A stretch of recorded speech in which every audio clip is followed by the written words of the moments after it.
Now we are continuing our conversation with our tita right here, the Vice Chair of the City Council, Andria Tupola. Mahalo nui, sisters, and thank you so much for joining us. Oh yes, thank you guys. Now, Davey and I were talking about when was the first time you really became aware of Andria? Now I know her through church and music. Yes. Her mom is an incredible choir director who I've had a chance to sing with the Honolulu Tabernacle Choir. Excuse me. Sorry. No. Yeah, for sure. But I know that we were talking story about when was the first time Andria became, was on your target. Well, for sure, when you remember like Lualuale, they locked the gate over there.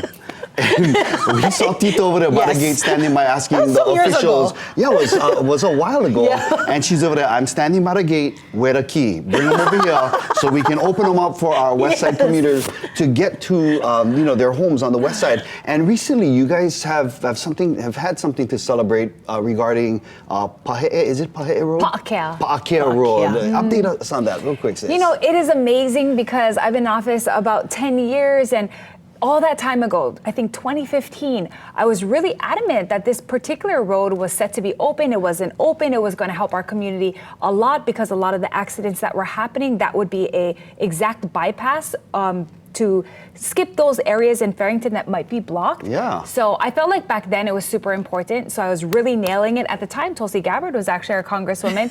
I had a town hall with her. I had taken Kaikahele up there. I know Joe Takuta has been up there. So when I say up there, I mean Kole Kole Pass. So Pa'akea is kind of like right leading up to Kole Kole. All of that to be said, I was really, really happy that on October 1st, Pa'akea Road is now open permanently. And when I mean Pa'akea, I mean just that emergency access part that had been closed. So there's a gate on Hakimo, gate on Lualuale. Now no more. Gone.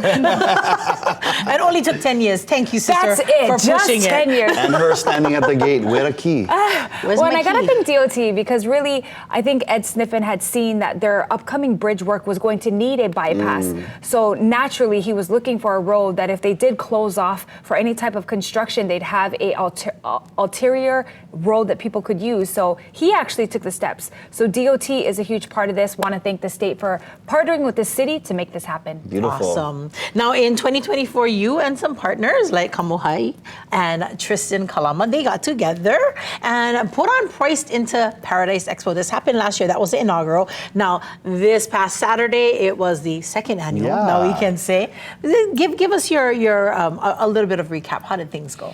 It was great. This initiative is about helping local families afford to stay here for generations to come. And how difficult is it to access resources to figure out how to do a down payment? How do I align my finances and debt so that my family is better prepared for the future? So we covered all the topics. Yes. You did. I mean, even so far as going into want to make a change in your career, think you need to make more income, here are people that are looking for workers. Yes, we had Work Hawaii from the city, and basically their motto is from jail to Yale. They help everybody. It is. That's awesome. Even somebody sad like me, they help me too. But even as far as the real estate investing, and you guys had some incredible panelists that were able to just show real life examples of how they went from living paycheck to paycheck and now getting paychecks in the mail. We call it mailbox money, where it's like just money coming in from real estate investing. So I just want to applaud you. Both Nina Girl and I were there.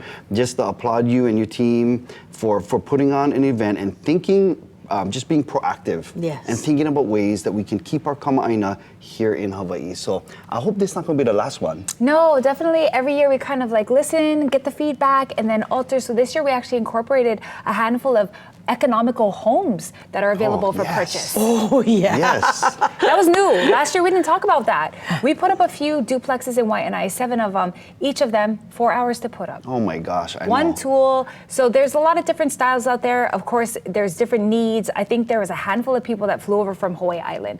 They were like, I have this parcel in Puna. I need to put something down. What do you guys have? So we had a few models out there, and we want to keep encouraging that because as we have a potential 3D printer coming, that we might want to print a few homes. We need there to be options. Yes. Give our people options. And a Yes. lot of the people who were up there, they weren't just any old people. Some of them are homesteaders that said, this is how I did it as a homesteader to be able to secure and stabilize my family with income. We want everyone to know that there's a way.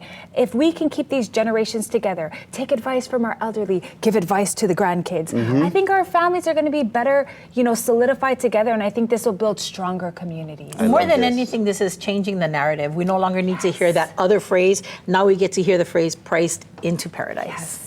I love that. Thank you so much. Our Vice Chair, City Council right here, Andria Tupola. Mahalo, Thank you, sis. sister. Thank you. All right, we're going to take a quick break. Hey, guess what? It's Grandparents Week this